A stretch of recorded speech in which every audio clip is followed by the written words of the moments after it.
Hello there. Not sure if anybody's here yet. I'm going to go ahead and get the video started, and we'll be making some snacks here. I wish somebody was here and it was live at my house or at Sandy's, and we would have some delicious things to eat.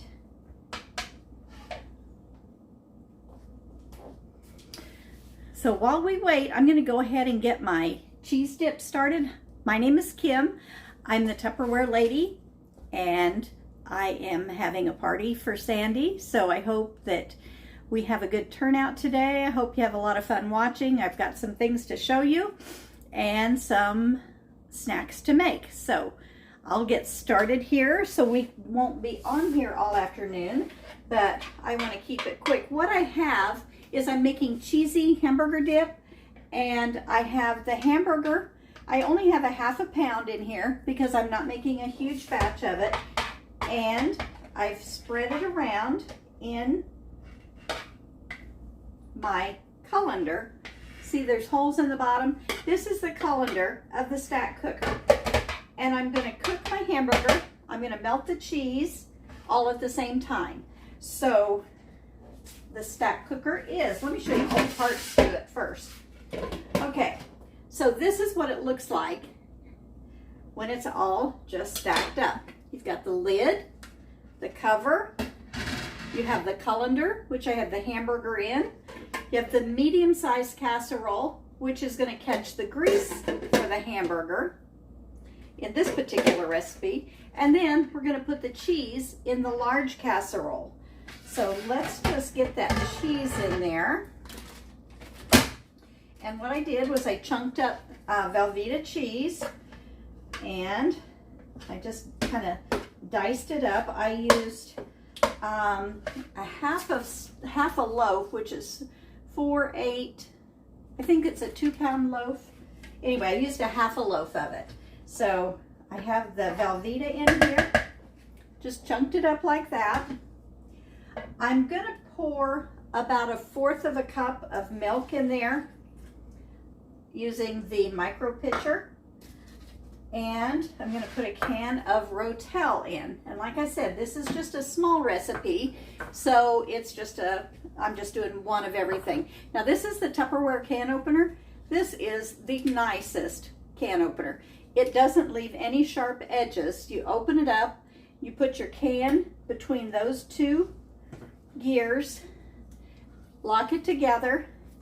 You can hold it any way. You can use it left-handed or right-handed, and once it goes all the way around, it kind of releases a little, and you open it up, and you can see that little, it's like a pliers almost on the front of it, and you just clip that on the edge of the can, and I'm going to set it down because I don't want to spill it, and you pull that up, and there's glue. I did not know it, but glue holds these together.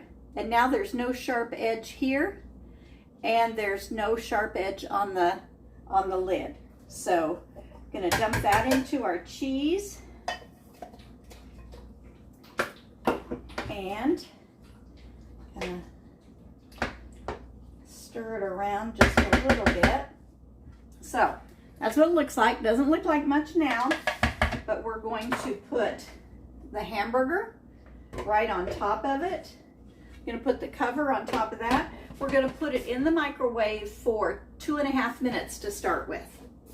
I don't think that's going to be long enough. Actually, I'm going to change my mind to 5 minutes because we have cheese to melt too.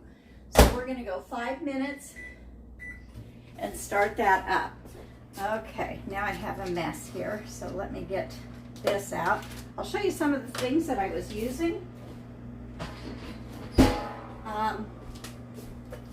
I used the Tupperware cutting board, which is so handy. It's such a handy small size. Those come 3 to a set. And I cut up the cheese with one of the utility knives. They come with their own cover, which is nice. Now this one, unfortunately, I pulled this out of the drawer. They don't have this spoon anymore, but I really love this.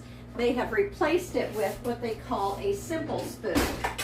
And the simple spoon is shaped more like a wooden spoon, but it's so much easier to keep clean than a wooden spoon is. So This just happened to be the one I pulled out when I got that out. Of course, the can opener.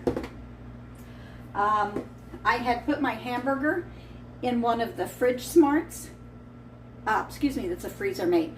And what I do is I mark the top. I had half a pound of hamburger and the date I put it in there, which was today.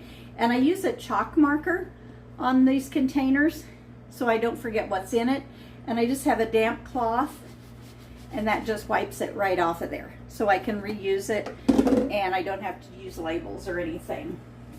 So also today, I'm going to show you the Fridge Smarts because everybody likes to see the Fridge Smarts. Hi, Sandy. These are the small ones. You can buy those individually. And I have radishes, which my radishes never last very long because Frank eats them like candy. So those don't last very long. I have some strawberries in here and they are getting sketchy, but I bought a big package of them and they're still okay, but I've had them in there for 2 weeks. So it's pretty good for 2 weeks strawberries. I should have used them up, but I haven't quite got them all gone yet. This pepper I've had in here for about a week and a half, and I have used pieces of it, and it's still real solid. It's not squishy at all, and I just cut off what I need and leave it in there. They're vented, so they always have the right vent on it, and that looks like it was on the wrong one, but let me see. Nope, it's on the right one. Okay, that one takes half air, a little bit of air. Okay, now I've got cherries. These looked so good the other day when I was in the store. I've also had these. I don't eat cherries very fast, but I've had these about a week and a half too. I pulled all the stems off, but cherries and grapes, you want to pull the stems off of them because they always ripen on the stem. They turn to raisins on a stem, so you want to take them off the stems and then they'll last longer. And these have been in here the same week and a half. That's when I bought my groceries last, was about a week and a half ago. And these are still, they're not wrinkled or anything. They're really good. Oh, I just remembered. I hadn't washed those. Well, I just ate one anyway. When you put your fruits and vegetables in the Fridge Smart, you always put them in dry and dirty. You don't wash them. The extra water causes some of the deterioration. So these are my vent and serves. I don't always get them out, and they're kind of a, I use them all the time. I use them every day almost, but you can prepare in them, freeze in them, cook in them, you know, leftovers, whatever, but they're so easy to reheat in the microwave. You just pull that vent up and you don't have to take the seal off, but I wanted to show you that you can see the little vent there. Then when you pop it closed, it's closed. So when I had shoulder surgery, I made up some meals ahead of time and I put them in these and in the freezer. So they were real easy to get out. And back here, you can probably see my modular mates that I put all my baking in. I have, I keep at least 10 pounds of flour. This is a rectangle 4. This one has powdered milk. It's a super oval 2. Then my baking soda, baking powder, those are in super oval 1s. And then I use different types of flour. I make different breads. This one happens to be whole wheat, and so I keep those in the rectangle 2s. So, oh, there we are. We have our first stir of our cheese dip. Now that was 5 minutes. Ooh. You know what? The hamburger is already done, and that's because it was only a half a pound of hamburger, so it cooks really fast. And I just chunked it up just like you would, you know, your hamburger, and see it's dripping the grease off.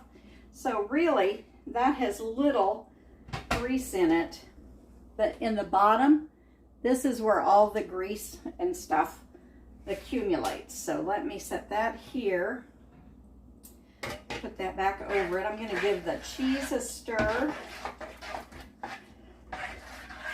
and it's not quite melted yet. You can see that it needs a little bit more melting. But since the hamburger is done and the cheese is almost melted, I'm going to go ahead and put the meat in here. And we will just put that back in the microwave and if you like your hamburger chunked up smaller than that, then you can chunk it up smaller if you want to. I didn't. I'm only going to put that in for about 2.5 minutes because I think it will be done. So that was 5, 6, 7.5 minutes, if that gets melted in that time. 7.5 minutes, and that was from raw hamburger and chunked up Velveeta cheese. And we have a clearly elegant, oh, you can't even see it. It looks like I'm just holding chips in midair. A clearly elegant serving dish. And sure, there we go. If I get close enough, you can see it. It's such a pretty one. It's kind of over the top, but if you use that for one meal, you know, those chips are going to go down. It has a seal over the top, so you can seal in the rest of it. It makes a beautiful salad dish. I've put salads in it, and it's just so pretty and easy to use. It comes with tongs, so that is real fun to use. Okay, and back to the stack cooker. These are seals. They come with for the medium casserole and the large casserole. So if you have leftovers like this cheesy dip, you can just put the seal on it. You've got an airtight liquid type seal for the stack cooker. And it is about to, let's see, not go off, but I'm going to look at it. That was only a minute because a good stir, ouch, it splashed right on me.